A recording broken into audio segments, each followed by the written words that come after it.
right, I think we are live. Just adjusted there. All right. Welcome, everyone. Welcome, welcome. So, today, starting late as usual. Um, so, today we have some great topics to talk about. It took me a little bit to kind of gather my thoughts. I decided that I was going to go out for a walk. It took me a little longer to get back, and it's kind of left my hair a little curly, everything, because it was very wet out today. So, hello, hello, welcome everyone. Welcome. My name is Tina. If this is your first time coming on my live, what I talk about here, yes, go ahead, Scooter. Feel free to ask. So what I talk about on this channel is I talk about healing past trauma and being able to help people, and my goal is to hit 1 million people, helping them heal past trauma. Katie, really, you waited all this time? My cat. Thank you very much, Walter. I appreciate you. So what I talk about on here is helping people get from being in a dark place where they're feeling down, depressed, any of that kind of stuff, and being able to help them find happiness. I do that by sharing my experience, strength, and hope of what I've done to heal my past trauma and the practices that I employ, practices that I do every day. So, obviously, that walk took a little bit more out of me, but I was actually implementing and practicing, pushing myself to do things that are challenging. So, trying to do one thing every day that's outside of your comfort zone, and sometimes when you're doing those things, you're like, oh, I can do that, and then you're like, oh, that was a little harder than I thought it was going to be. And that's usually how things go. So when we are stretching our comfort zone, we do have to adjust sometimes, because sometimes we end up going a little too far outside, and then we kind of have to scale things back a bit, and then learning to balance that within ourselves and understanding what it is that we best need to do for ourselves.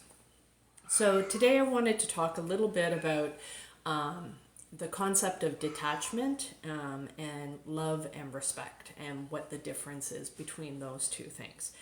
So I remember I first started learning about detachment and what that meant, and especially if you're somebody that tends to be a little bit more of a people pleaser, codependent type, and I didn't know those kind of things. I didn't know that's what I was. That's just how we behaved, and that's how I had to survive, was learning how to Katie. Oh man. Totally distracted from this. So learning how to see how I was playing into trying to get my happiness by making other people happy, rather than focusing on what I want, because I wasn't conditioned that way. Growing up in a home where abuse, alcoholism, violence, all that kind of stuff was commonplace. That was normal for our environment. And, so learning to value yourself was not something that was taught.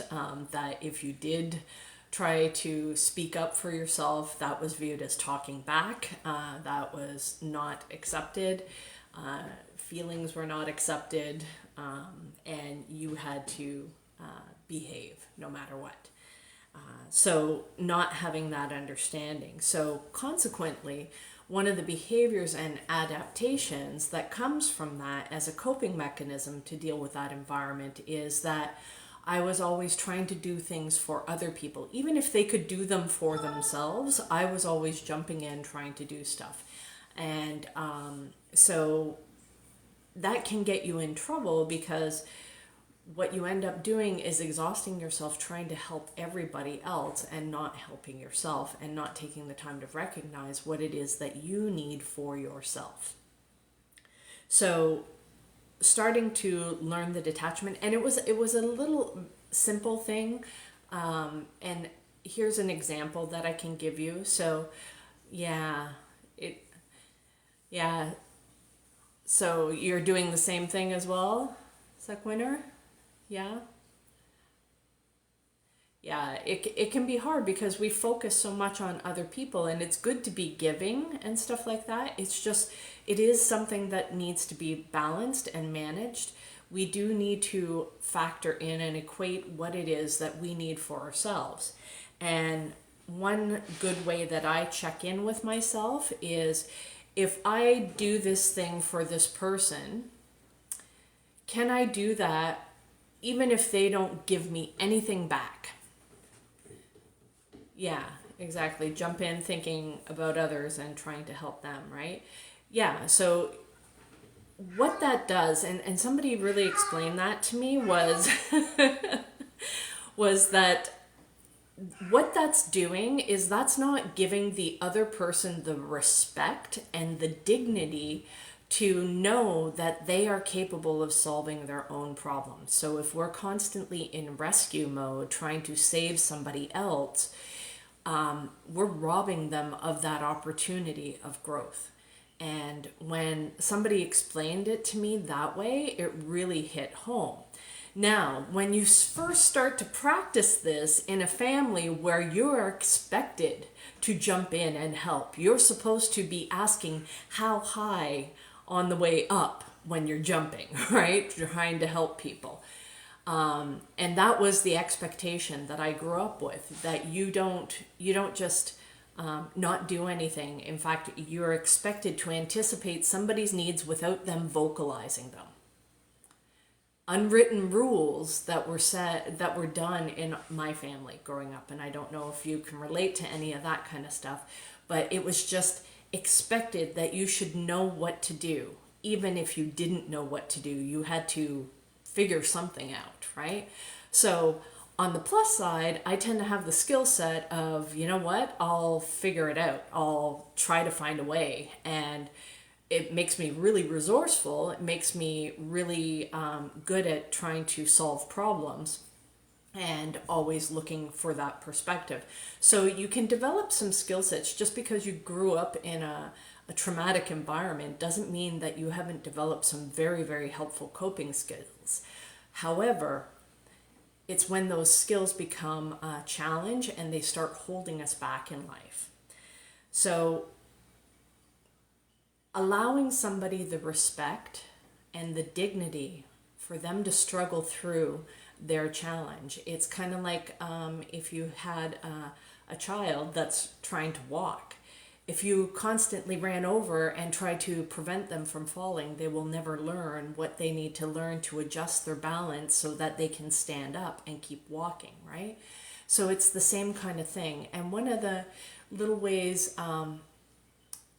that was highlighted to me, I was in a group therapy session, and this wasn't happening to me specifically, but there was a girl that she finally got to the point where she could actually open up, and she was actually sharing some of the stuff that she had gone through. And one of the other participants was uncomfortable with the feelings that were being brought up, so she ran over and gave the girl a Kleenex, and like handed it to her, right? And what that does is that interrupted her process, interrupted her feelings, and it forced her to take the Kleenex. So what they did in the group is they suggested a rule that it's good that you want to help, but you don't want to interrupt somebody's process of healing, that you sit beside them, that you put the Kleenex in front of them rather than handing it to them. Because what'll happen for the person who's finally having the courage to open up and share and express, because it takes a great deal of courage, and especially if you're sharing something that's very sensitive that you've been through, one of the ways that we can respect and honor their process is by, not trying to take away those feelings. So a lot of times, and men, if you're dealing with your wives, I want you to think of this kind of stuff. When she's coming to you with something emotional and you react and you try to like put her out like she's on fire, don't do that. Allow those feelings. And the only reason that you are wanting to anxiously try to get her through that is because you're uncomfortable with those feelings as well. Because I promise you, if you've actually done the inner work yourself, you can sit and be present with somebody else's emotions because you've worked through your own. It's only when you haven't done that inner work that you want somebody else to manage their emotions, to change how they're behaving and not be that way, right? So we can shut people down from their feelings in subtle ways that we're not even realizing because it's coming from a good place. So we think that we're trying to help, and it actually ends up hurting the person more because it doesn't give them the space. If your emotions are more overwhelming than their emotions, that especially when they just finally got the courage to open up, what they'll do is they'll start to pull all those feelings back in and tuck them back in.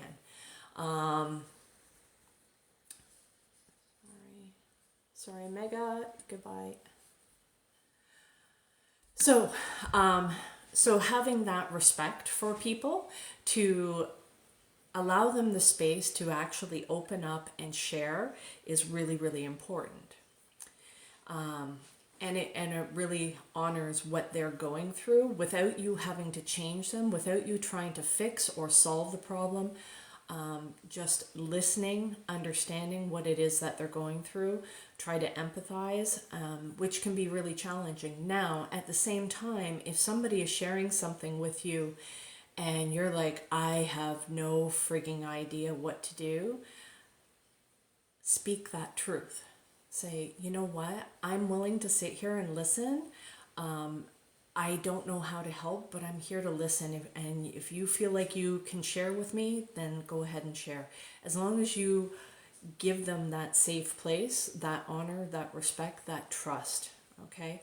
That it doesn't go anywhere. Now, if you are finding yourself that you're like, I can't fucking handle this because this is triggering the shit out of me, I can't deal with this. It's like, you know what? I'm really honored that you feel comfortable sharing with me, and I really would like to hear you out, but I'm having a really tough time right now myself, and I'm not sure I can be the best support for you at this moment. So being able to speak your truth and honor yourself in the process is huge, because somebody may not know that they are sharing a whole lot that is overwhelming. And if you haven't been through those kind of things, I've made that mistake in the past where I've shared with people that hadn't experienced that, they didn't know how to deal with it, and it ended up overwhelming them.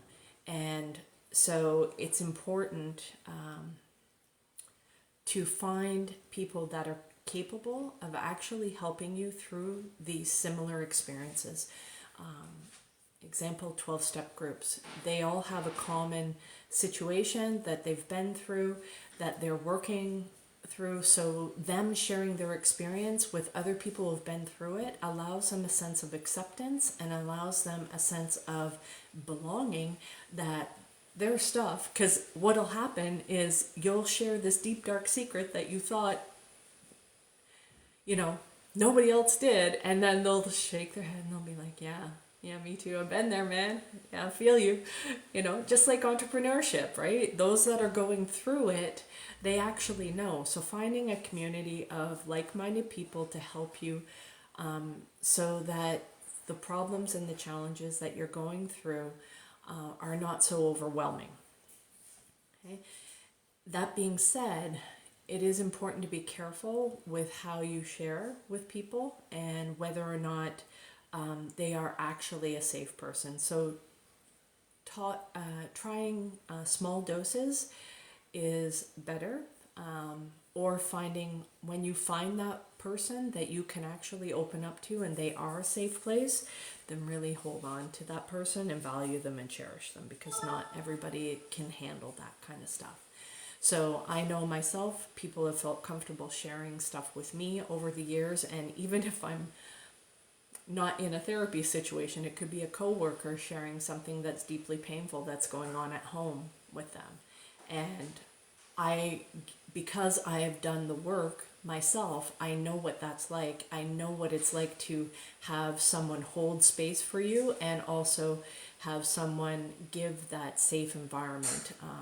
so I can extend that because I've been through it and I'm able to do that as well. And I've done that many, many times over the years. And the stuff that is shared doesn't faze me. And it's what is really cool is that I know for myself, my own personal experience, there's been times where I've shared some stuff that I thought it would be the end of the world if I actually spoke it out loud. And then to have like a reaction, not a diminishing reaction, but just a kind, compassionate reaction of where it is accepted and it was treated like, oh, that's it? That, okay. That, it nobody had ever said it, but it was like it wasn't that big of a deal. And it was like, and then also to have that reframed and given a different perspective where, especially if I was blaming myself for what had happened, which is typical for somebody who's been through trauma, that we take the ownership of somebody else's bad behavior and we take that on ourselves and we believe that we are responsible for that. And that is a coping mechanism that kicks in, which is a survival mechanism, and it's very useful as a survival mechanism because it wires our brain to find what it is that we can actually be in control of and helps us stay safe, right? So if we're in a threatening environment and we don't feel like we have any control, that we're powerless, that we'll give up, that we won't fight to hang in there, right? But if we believe that it's something that we did and we believe that it's something that we can correct, then we feel like we have some sort of sense of control, because to feel the full weight of the powerlessness of, especially if you're a child in a violent situation or in a sexual abuse situation, it can be extremely overwhelming. And that feeling, that way of thinking, while it's such a brilliant coping mechanism that helps us survive those experiences, to continue those in that kind of behavior in an environment where you're not under attack, you're not under threat, you're not in the war. That's why they call it complex PTSD, right? We're very similar to soldiers of what they've had to endure, and then understanding what it's like when you come back and you're not in that threatening environment, but you're still reacting as if you are. So understanding that you have to change and recognize how quickly these coping mechanisms are kicking in for you. And just that first process of being aware of it, of where you find that you're blaming yourself for somebody else's bad behavior. That being said, there are good things that can come out of it. So it's a matter of balancing that and managing the dichotomy of it. So not trying to take that experience. Is that why people don't like to hear me speak? I'm not sure, Jimmy. What is it that you go through when you're speaking? Are people saying particular things to you?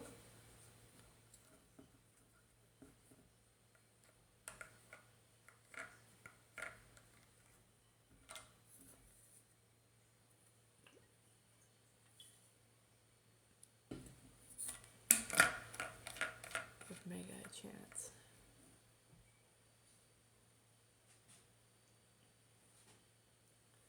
So I'm just going to scroll up here, see if I missed something.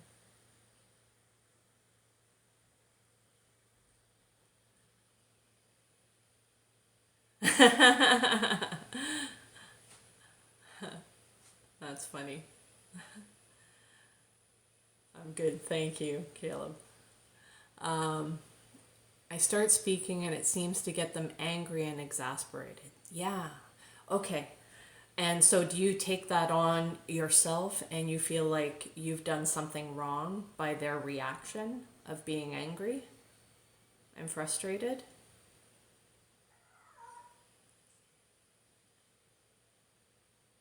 when we ourselves are facing a problem and fail to help friends, they end with us. Yeah.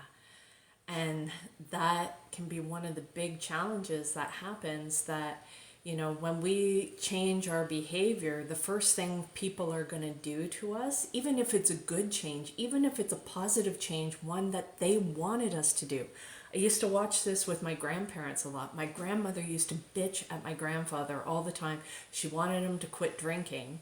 And then when he quit drinking and he just was white knuckling it, trying not to drink, but he wasn't dealing with any of the reasons that were causing him to drink so much, then he would start getting angry and frustrated because he doesn't know how to cope with those emotions without the alcohol. And so what would end up happening is, because he would just be like really cranky about stuff, my grandmother would finally get frustrated, and then she would go and she'd pour him a drink and say, "Here, fucking drink this," right? Because she couldn't take him being so sour about stuff all the time. But that is an enabling dynamic that happens. So when this is why we end up reacting to other people's emotions, because we're uncomfortable with it. So she was uncomfortable with his anger, but if she had done some of that inner work herself, she would have been okay with him being angry with it, knowing that he's going to get through that, especially if she's worked through it and she can help guide him on those kind of things. Not that it's her responsibility to do that. However, when you have that experience, you can help guide somebody through that because you've done that work yourself, right? So people do not seem to want me to speak for some reason. It's although I have no right to express your opinion, to express yourself. Yeah, and I can appreciate that. It's really challenging to start to open up. But the problem isn't them getting angry, it's that you're letting them stop you from expressing yourself. Their anger is their fear, because the stuff that you're talking about will trigger some of the things that maybe they're not comfortable with. So one of the things that I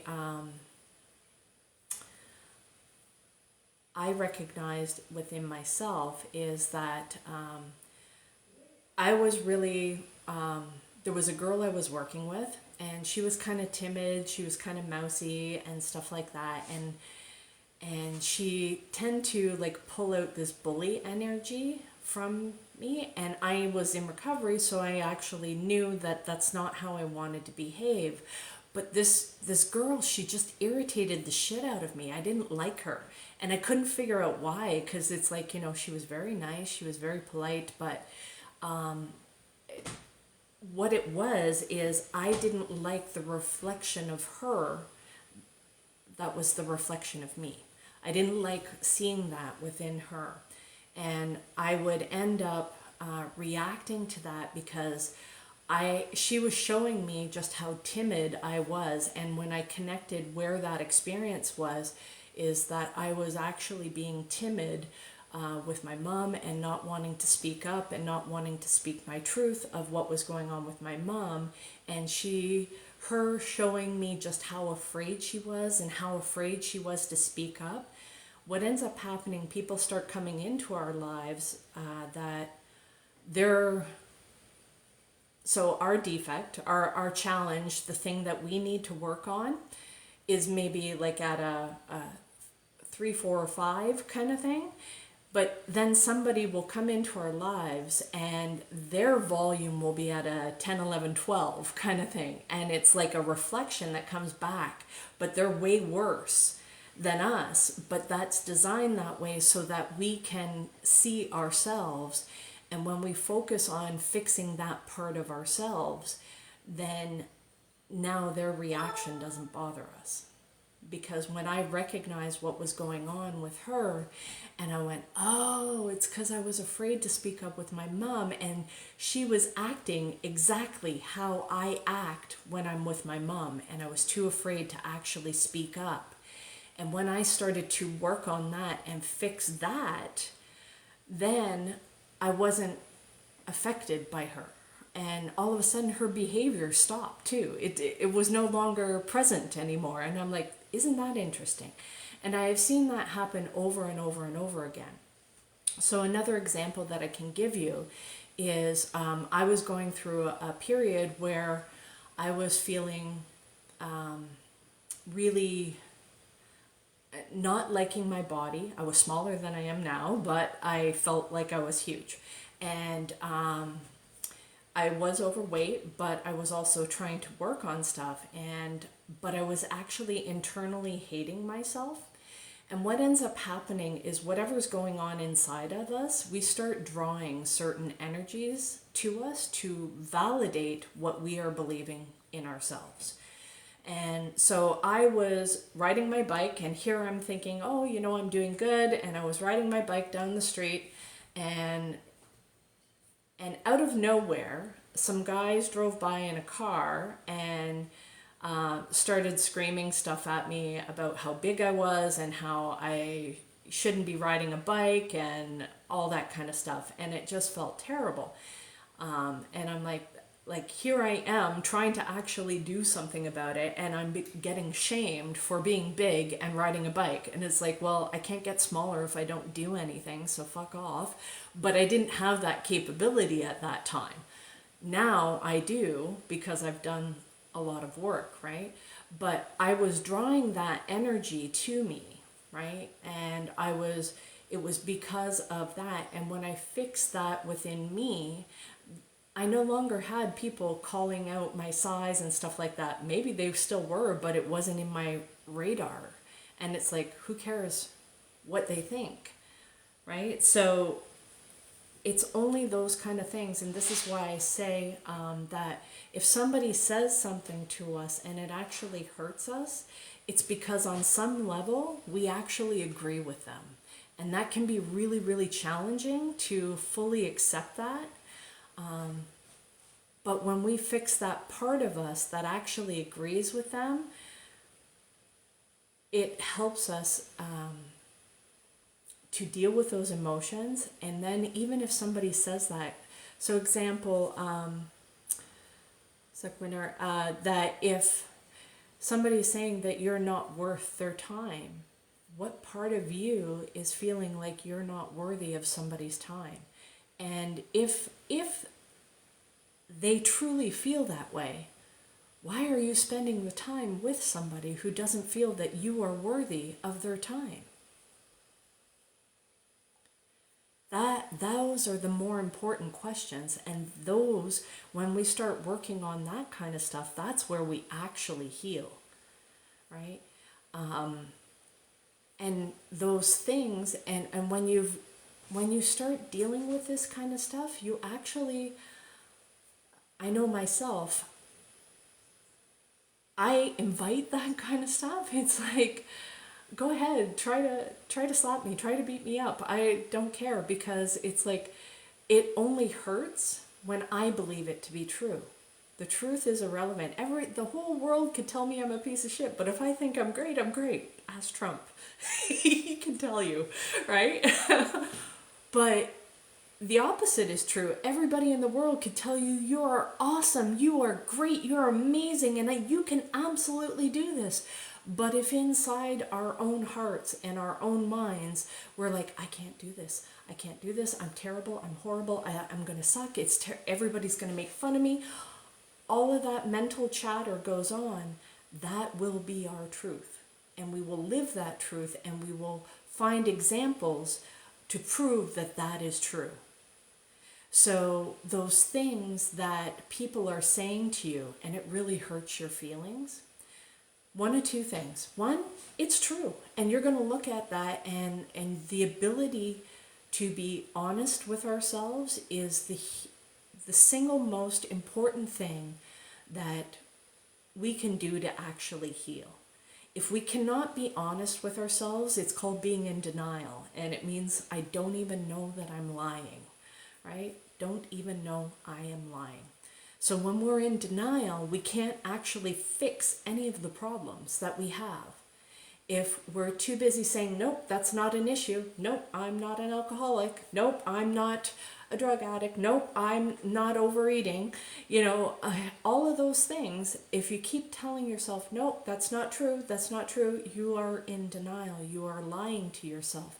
And on some level, if it's true, it really hurts your feelings. It's like, how could they say that to me? I can't believe they did that. You know, they're so mean, all those kind of things. If you find yourself saying those kind of things, I want you to take a look and why do you believe what they're saying is true?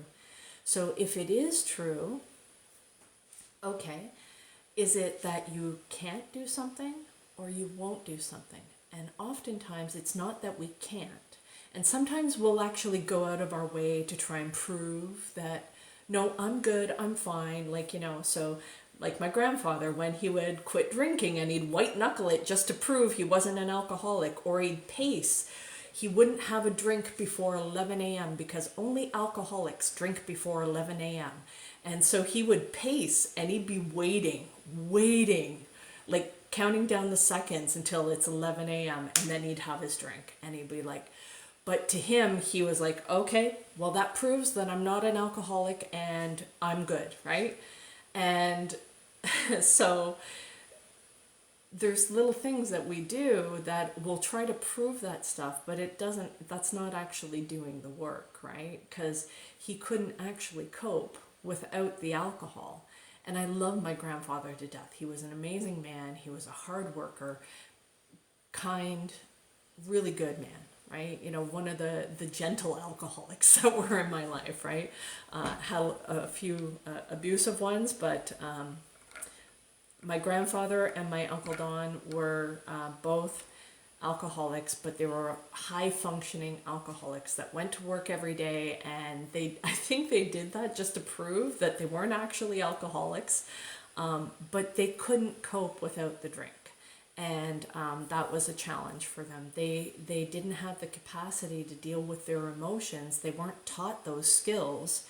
And the only way that they were taught those skills, because men growing up in their era, the only emotion they were allowed to express was anger. That's the only acceptable emotion for men, which is not the case. And men have, like, you know, think of little boys. Little boys cry, they go through all kinds of highs and lows, they have all the emotions, right? And at what point is it that, okay, you're not allowed to feel any emotions, you're not allowed to express any of those until it's anger, and then you can do that. That anger is the only thing that you're allowed to express, which is often a fear reaction. You get fear aggression, and I identify with those kind of things because I have felt those kind of things, and most of the time I hang with the guys. I worked in a male-dominated industry. I was in transport and logistics, so I'm used to being with the guys, hung out with my cousins, all that kind of stuff. And I'm usually too strong for most women, that they find me intimidating, they find me threatening, and so do guys, but they're usually a little more chill about it. So, and I can relate to the angry feelings that they express. So it was like, oh, I don't feel so bad. It's like, because I feel all that inside, but you know, it's just a fear reaction. And when you limit how you're allowed to express those things, because I mean, think about it. Can you imagine going up and saying, you know what, that thing that you said, it actually really hurt my feelings quite a bit, and you know, I would appreciate it if you didn't actually speak to me that way. Or are guys conditioned to say, fuck you, buddy? Right?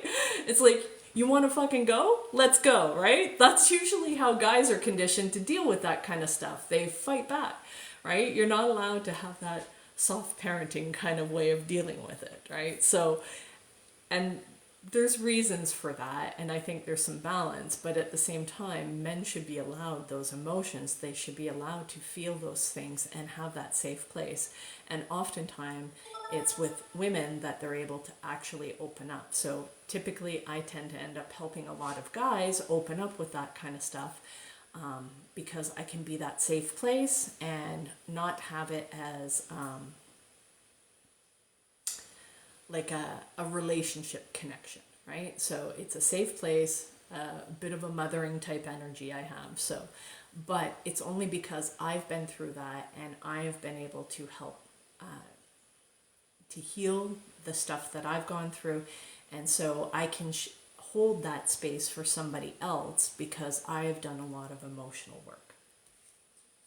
So, does that help, Jimmy and Suckwinder?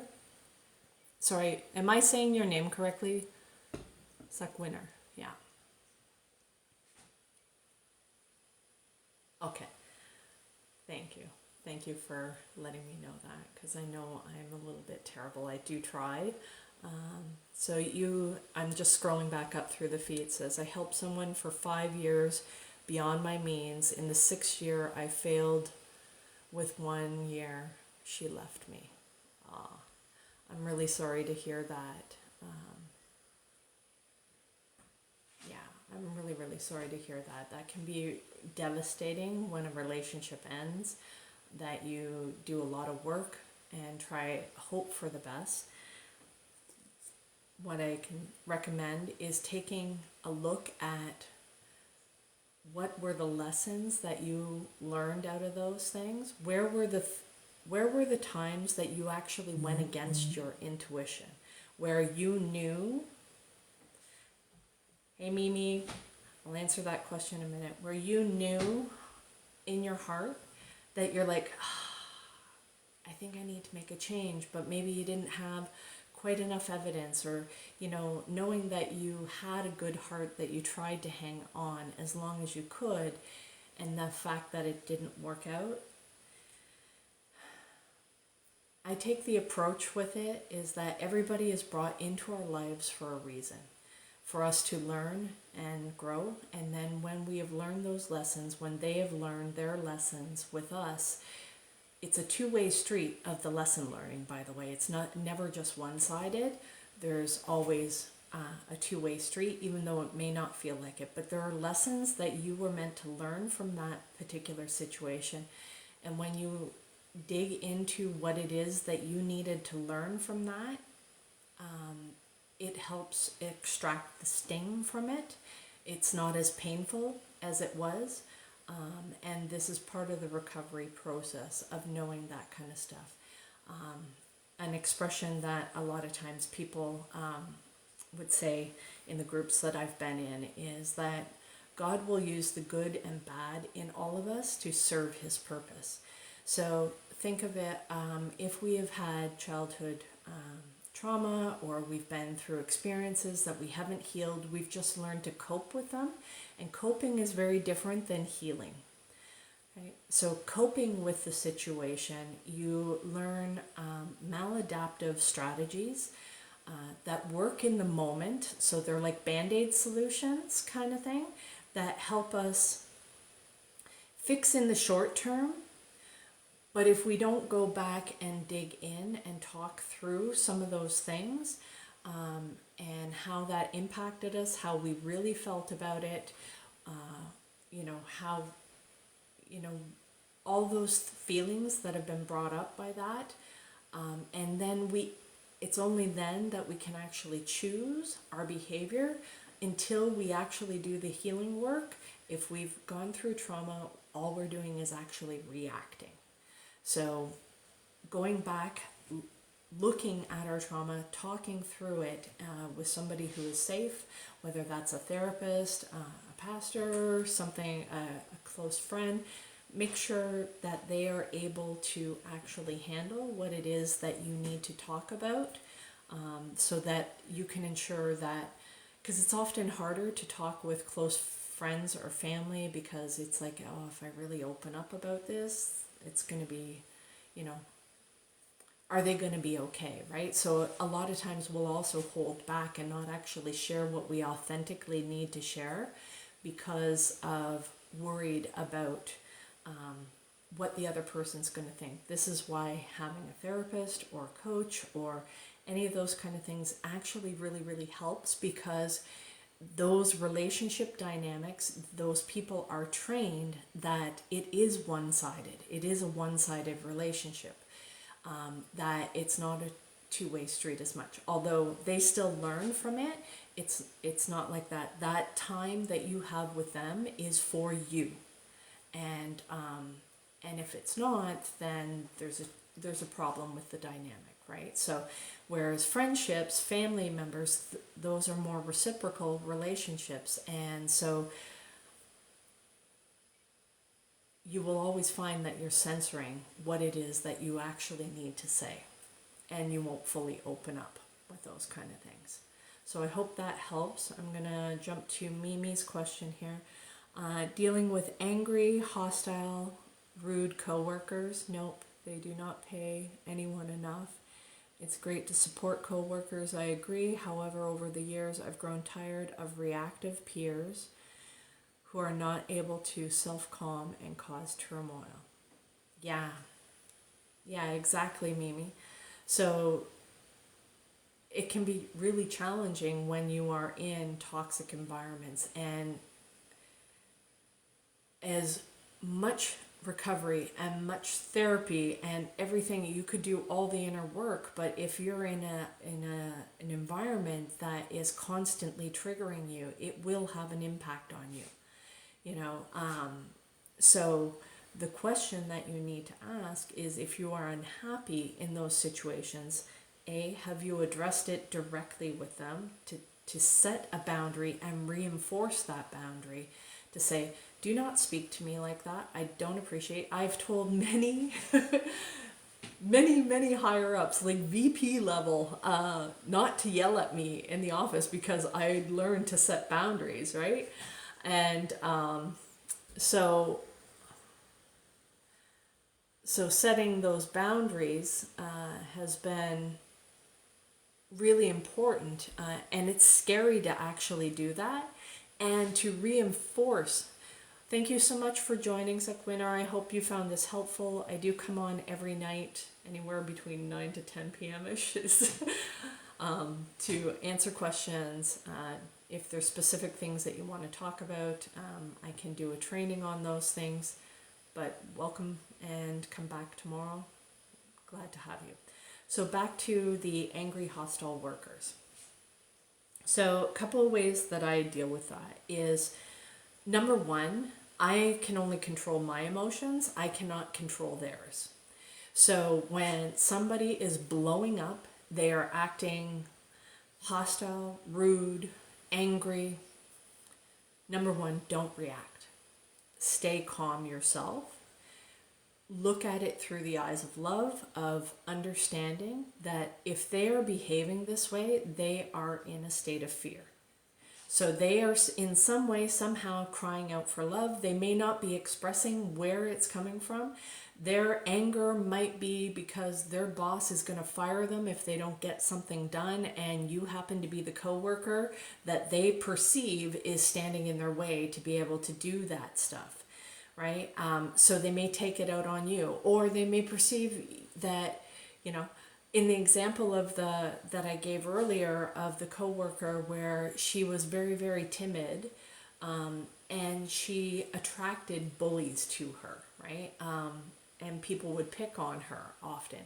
I refuse to do that because I'm in control of my emotions. So I refuse to pick on her. And I actually told her very directly, I said, you know what? I absolutely refuse to be your bully.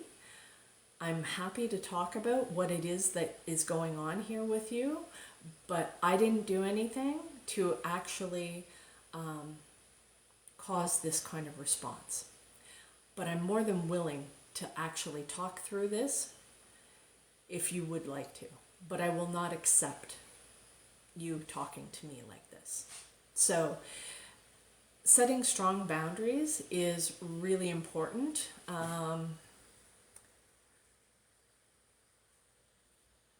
And being able to block out the people that are causing those kind of problems. If it's an ongoing thing, you can obviously escalate that to senior management, but sometimes if they are part of the problem, that can be a challenge. And then at the same time, you can also give yourself permission to find an environment that actually is more suitable to you, that you don't have to actually do that. But if the stuff that they are saying is actually getting to you and you're feeling that that what they are saying, you're starting to believe the stuff that they're saying, that is a bigger problem. So if they keep saying that you suck, you can't do anything right, that kind of stuff, and it's always causing you to feel less than, checking in with yourself of, am I actually less than, or am I just afraid because they keep telling me I'm less than? But normally you know that you can actually do the thing that they're saying to do if you're in the right conditions. So if you know that you're in the right conditions and you are able to perform, then the truth of the matter isn't that you can't do it.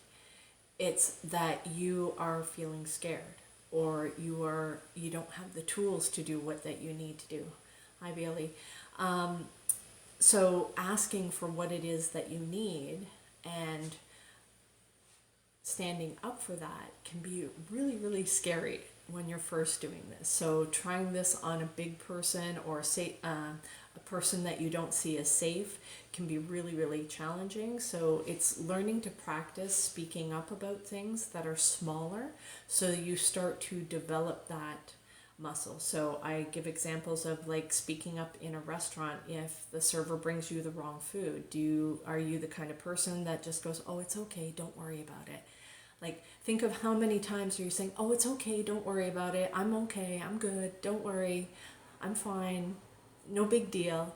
You know, your friend is late for something, and you know, inside you're mad, but you don't want to be mad because you don't like being angry, because of maybe you had examples of people being angry all the time. So you say, oh, it's okay, don't worry about it, but meanwhile you're feeling angry and resentful and everything. So this is another dynamic that I was actually thinking about the other day, is that when we start suppressing our emotions, that has an energy to it. And when we are connected with other people, I want you to imagine like a pipe that connects us. And we both have like certain water levels. So when you suppress your anger about something, what ends up doing is it pushes that through that pipe that is connected with each other, and the other person will express the anger. Now, if that angry person doesn't like to express that they're afraid, what they do is they will push their fear down, and that pushes the pipe across, and we start expressing all this anxiety and fear and, oh my God, I can't do this. And so know that there is this pipeline dynamic that's happening between people, and it's an energetic thing. So when we are not actually aware of our own emotions and we aren't doing our own work, we don't know to stop when, oh shit, that's not mine. I was actually good 5 minutes ago. This person comes in and I can feel their anxiety. And that's one of the things I know I had to start learning about, is because I'm very empathic. So what ends up happening is I was taking on other people's emotions and not realizing it. So, which was really dangerous, especially when, because I pick up people's unspoken emotions, that, and I can feel it energetically. And because of that, I'm really good at being able to call out and pinpoint certain things after I've gotten to know someone a little bit, which makes them very uncomfortable because they're like, how the fuck do you know all this stuff? But I can pick up that energy. So it kind of freaks them out. And oftentimes they would push me away when I start seeing behind their curtain, kind of thing, right? And they're like, oh, what the hell is going on here? So I would get pushed away often, which I would take as a personal rejection, because I wasn't aware of the fact that I was also picking up their emotions. Consequently, it's not good when, if somebody was having suicidal thoughts, and I had that tendency myself, as well. So if somebody's having suicidal thoughts that they're not talking about, I can pick those up, and then all of a sudden I'll have this really strong feeling of wanting to be suicidal, and I'm like, wait a minute, I've done a lot of work. What's going on here? I thought it was okay. And I didn't realize I was picking up other people's energy, other people's emotions that they're not speaking. So I don't know why I was led to actually speak about that, but looking at that kind of stuff, it's like, are there things that you're actually feeling angry about, Mimi, that maybe you're not actually voicing? And what ends up happening is we end up adapting certain behaviors that pushes those angry feelings down because we don't want to speak up about it, and then it pushes it across and other people start blowing up about it. So same thing with your fear, anxiety, that kind of stuff, it comes back the other way. So these are dynamics that we can have in our personal relationships, coworkers, or just even out and about, right? That there's certain energies that happen. Melody Beattie was a good one. I read a lot of her books, and I remember her talking about how she recognized a pattern with car accidents. So I had a lot of repressed anger when I was doing my early recovery stuff, that I would deny that I felt angry about any of the stuff that had happened. And no, I forgive, because intellectually, well, they did the best they could and all those kind of things, right? But I wasn't acknowledging the anger. I was trying to skip the steps, right? And you can't skip the steps. You have to go through each of the steps, process those emotions around it.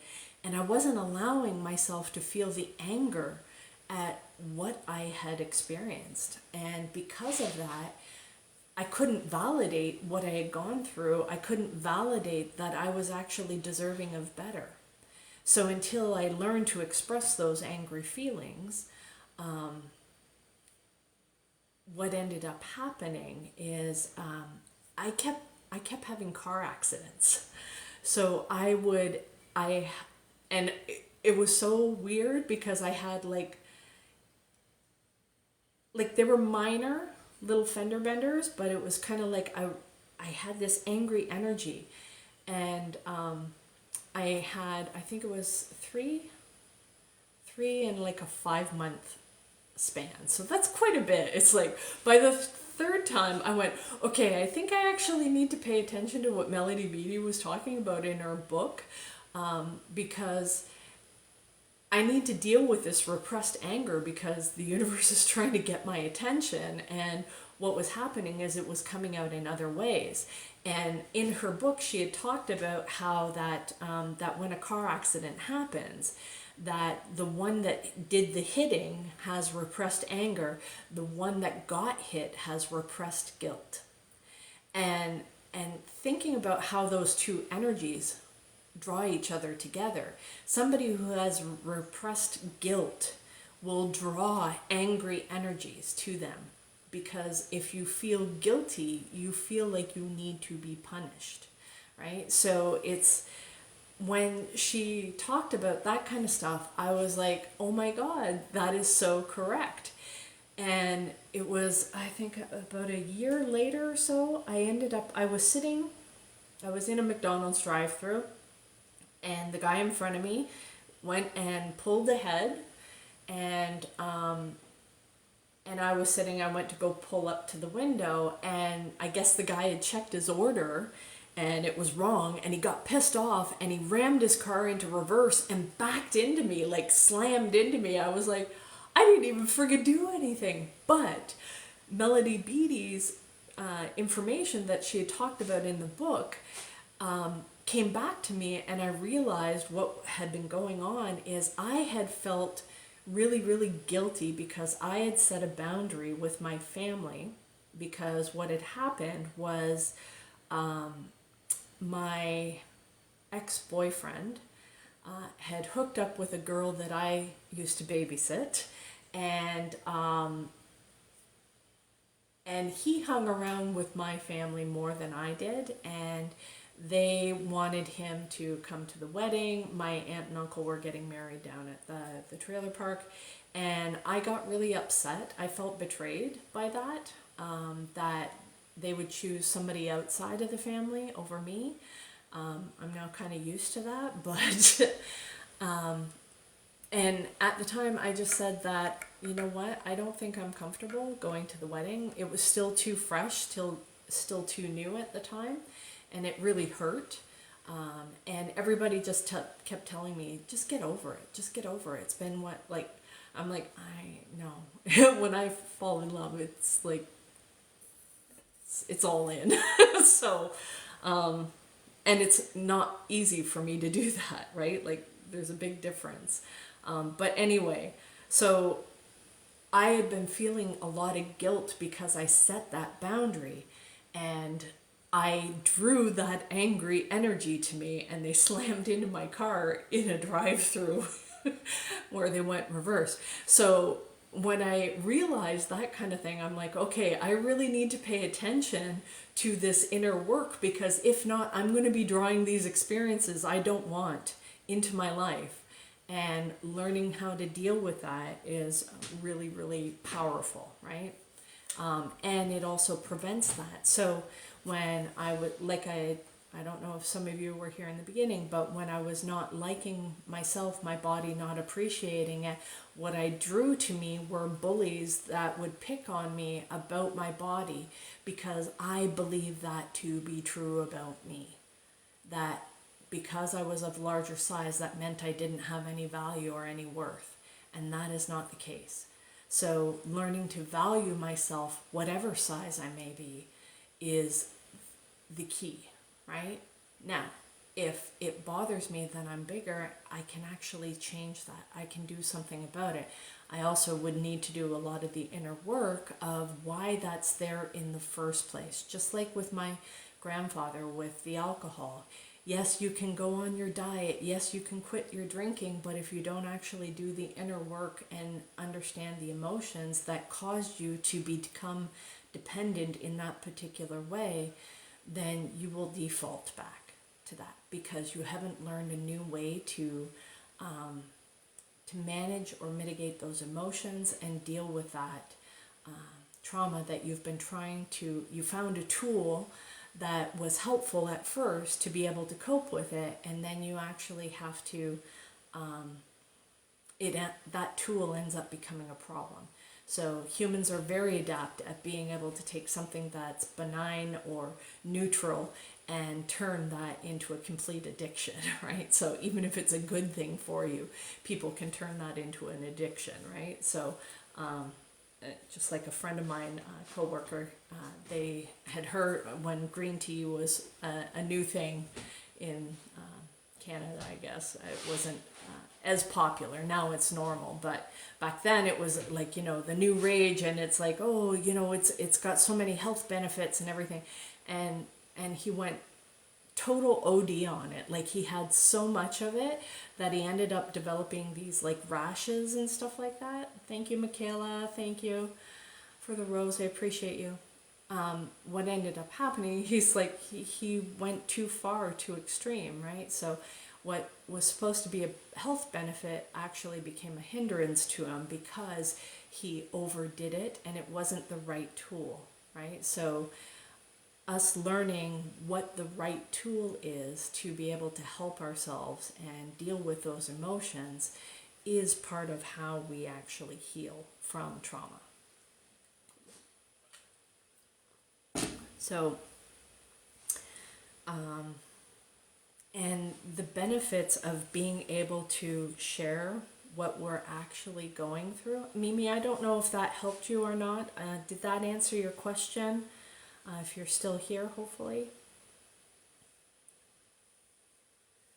If there's anybody on TikTok, if you guys have any questions, feel free to ask those. If not, I'll start to go through. Because the thing is when we do our own internal work, even when people are acting up and behaving badly, it does not have the same effect on us. Now, if you're in an environment where, you know, somebody comes and slaps you in the face and, you know, you're like, okay, I understand that you're angry and fearful. Like, of course, don't ever accept physical violence. But thank you so much, Mark. I'm glad that you find this helpful, and I'm glad to see you back again. So when you do that internal work, it doesn't affect us as much. And we can see their stuff for what it is, and then we have their fear is an illusion. Love is the only thing that's real. So if we are in a place of love for ourselves and we are filled up within ourselves, then we can actually extend that. We can help diffuse their fear, just like a child that has a nightmare, right? You can calm them down. They think the boogeyman's real, but it's not. And there's nothing under their bed, and they're okay, they're safe. But when you give them that reassurance, it really helps. And I have a principles above personalities. So what I try to do is, if somebody comes at me and they're really, really angry about something, I look for what is the truth in their message. I may not like how they deliver the message, but I try to focus on the fact of what it is. It's like, oh, they're right. Our numbers were off. So I had, and I couldn't control this because it was like I was working. We had a particular customer that their people were extremely aggressive, and we had an expression that they would kill flies with a cannon, right? When they could have just used a fly swatter, but they'd pull out a cannon and blow the whole friggin' place up just for one little issue, right? They learned not to do that with me because I actually didn't react to their angry behavior. I took what they were talking about as fact, as truth of what needed to be fixed. It's like, okay, they are angry because we didn't get the report to them on time, or there were errors in the report, and I didn't react to how they told me, because they would say all kinds of stupid belittling things about the staff and stuff like that, and I'd be like, okay, I understand where you're coming from. Let's work on this, and then we'll put a process in place. Doing that enough times, I actually started to earn their respect. And because I earned their respect by not reacting and not focusing on how they delivered the message, but what the truth of the message, it's like, oh, we didn't hit our target. You're right, we didn't hit our target. And I can understand why that would upset you, because it caused these kind of impact in production when we didn't actually hit the target. So I took ownership for my part, and I worked on fixing what I could for my part. When I do that, I don't have to, like, how they delivered the message is irrelevant. The principle of it is that, you know what, we missed the target. We didn't do it. Okay. What do we need to do to put that in place? So I just focused on the solution rather than how the message, the personality of how the message was delivered. So I found that is one of the greatest tools that I've used to focus on what it is that is within my control that I am able to actually fix, and discarding all the rest. If it's not within my control, how they react, if I've fixed my part, I've cleaned up my side of the street, then it doesn't matter how they react. Does that make sense? Okay. So this is how you can be non-reactive in highly reactive situations and be the voice of calm, the voice of reason. But in order to do that, we must do our own inner work. Otherwise, if we are reacting, we are in a state of fear, which means we need care, we need love, we need understanding, we need patience within ourselves. And when we fix those things, then we can show up better. Okay? So, and be present. Otherwise, we end up reacting back, and then that causes more problems and a whole lot more mess to clean up. So while it seems like more work in the front end, and we might be thinking to ourselves, well, why do I have to do the work when they're the one being the asshole, right? It's like, because if you are in a good place, you can see that they are just stressed out. They are reacting badly because they are in pain. And when you're in a good place, you can't see it any other way, right? So it's only when we are in pain as well, and when you have two people in pain, that's when really bad stuff starts to happen, right? And then it just escalates. So taking care of ourselves and doing that inner work is crucial, right? So I wanted to talk about the benefits of being able to actually talk with somebody. So I know here on these platforms, I do a lot of the talking. I share my experience, strength, and hope, and hopefully you can actually take something that I've said, implement it in your life to help you become more happy, to find, to be less stressed, less anxious, less angry, less depressed, all of those kind of things, if it helps you in some sort of way. However, the biggest benefit is being able to actually talk with somebody and talk and have that space for you. Because especially if you're a people pleaser like I was, because I wouldn't actually speak up for anybody. I wouldn't say what was going on with me because I was too busy trying to help other people, and that was my default. And as long as they were okay, then I was okay. And I didn't actually look at the stuff that was actually bothering me. And I let a lot of things slide that I probably shouldn't have. And some I actually did address, and it still didn't get it fixed. So, being able to talk that out in a safe place where that is your time. And I had a really, really good therapist the first time around. I was so blessed to have her.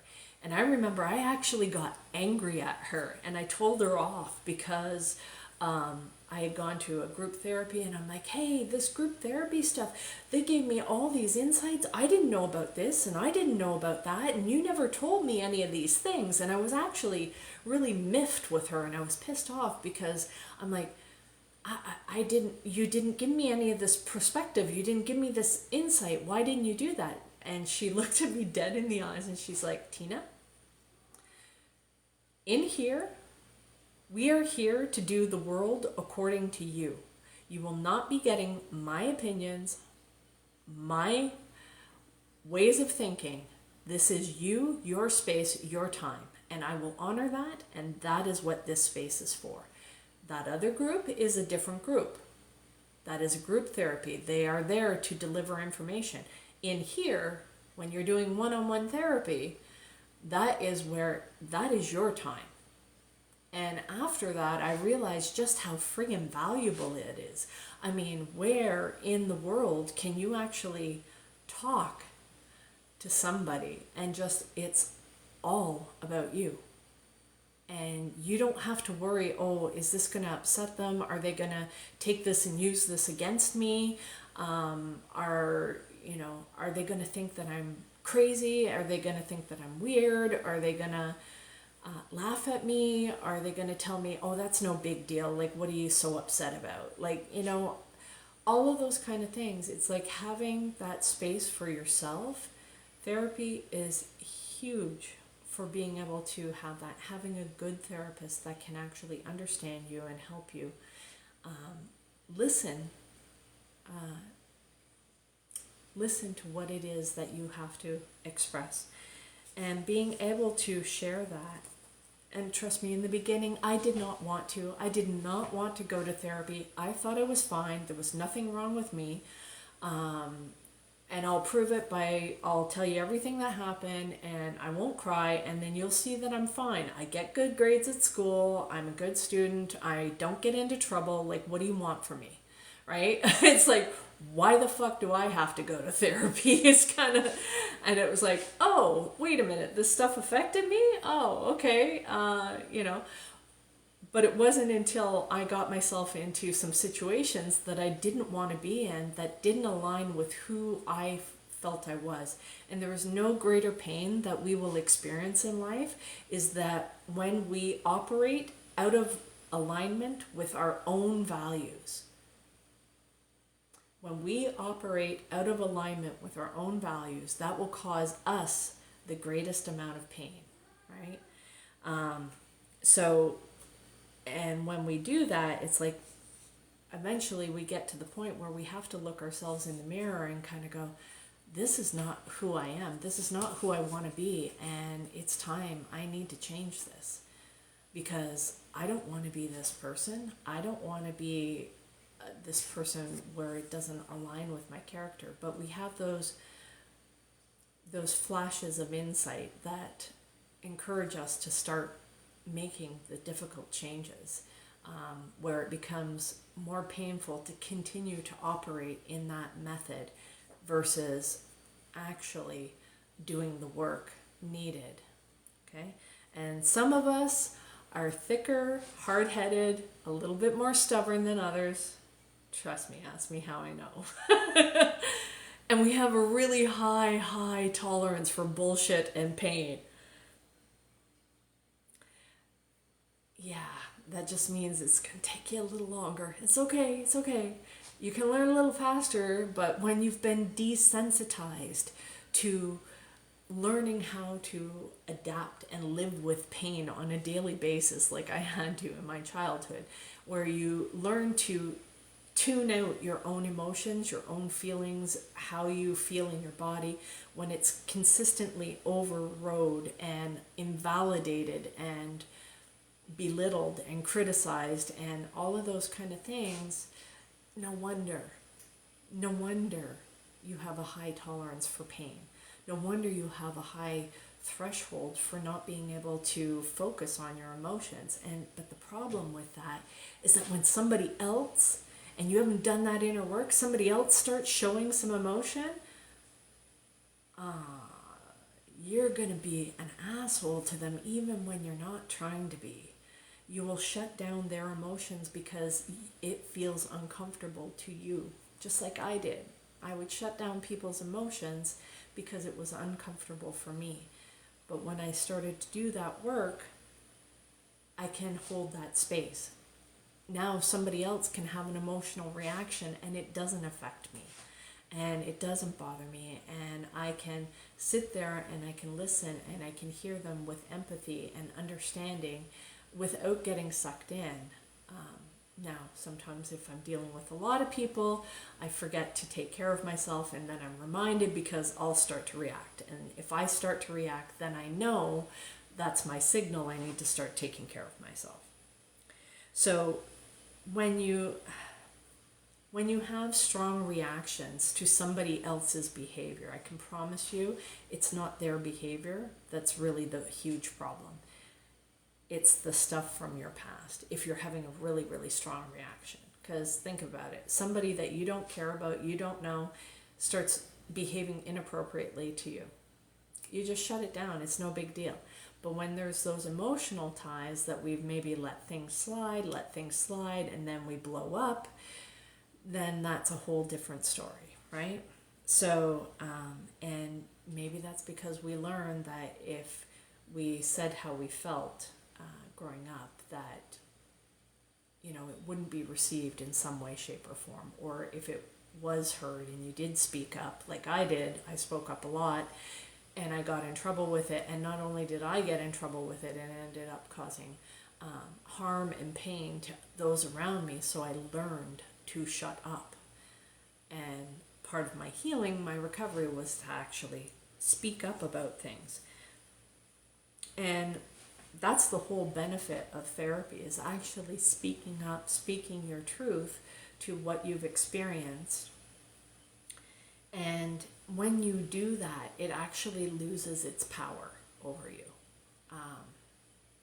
And if you think of like a Harry Potter example, think of the first book where everybody was too afraid to say the name of Voldemort. Everybody would, like, he who cannot be named. Well, all that does is keep everybody in fear, but Harry didn't know the rules of the wizard world, so he would call him Voldemort, and they're like, don't say his name. It was like, no, it's by not speaking about the things that it holds that power over us. And it's when we actually open up and we speak about what it is we've been through that it diminishes the power that it has over us. and a great saying that is like, we are only as sick as our secrets.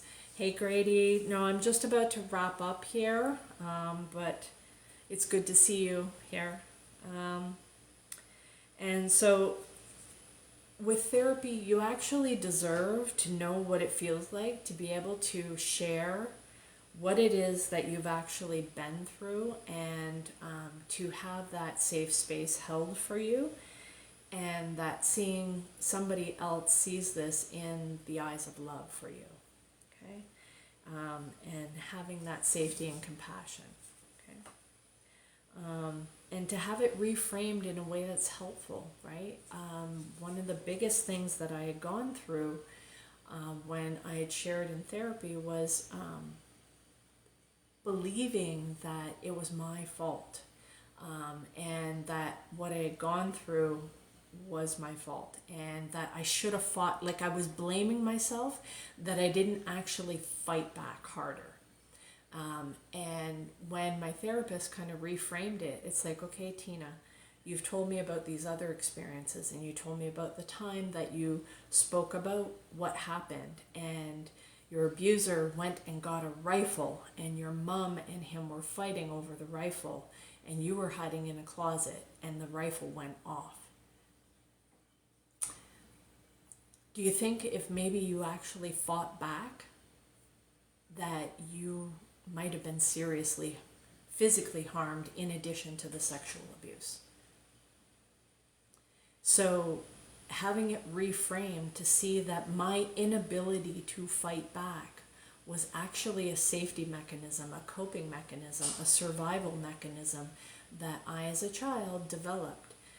However, carrying that into my adulthood and not being able to speak up about things held me back in a lot of different ways.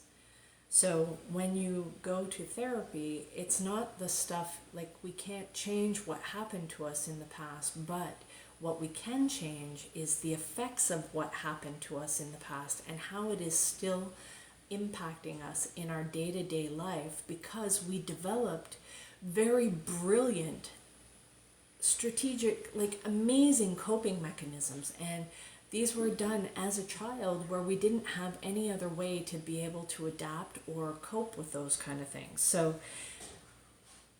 having somebody reframe that in a very compassionate way is really important, and it's healing to be able to go through that. And I would highly recommend everybody at some point in their life go and get some therapy and be able to talk through and have that space to be able to talk about what it is. And then not just the events, but then once you talk about the events, being able to talk about the underlying feelings that are under there, the things like shame and guilt that are really, really holding us down and anchoring us into those darker places. And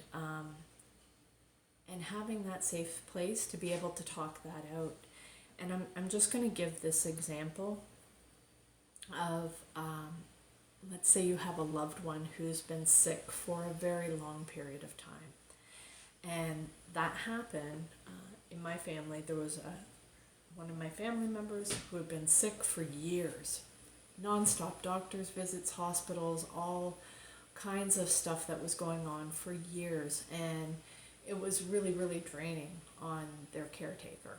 And when the individual ended up actually passing, one of the feelings that had come up for the caretaker was that they felt a lot of shame and a lot of guilt, because while they were going through that, they were so drained about everything that they had just wished that the person had died, that they would just get it over with.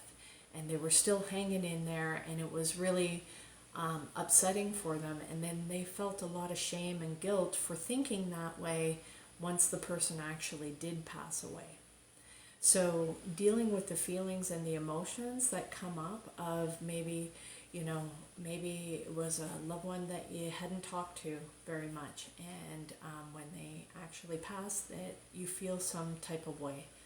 being able to talk about those underlying emotions and tell the stuff that is really going on is the most freeing thing in the world. And especially if you're doing that in a safe place. If you do that with somebody that is not a safe place, it can be extremely damaging and cause you to not want to open up even more, which keeps the sickness, the poison, the secrets within us, that we're not able to purge that out and get the healing that we need. And think of it like an infected wound, right?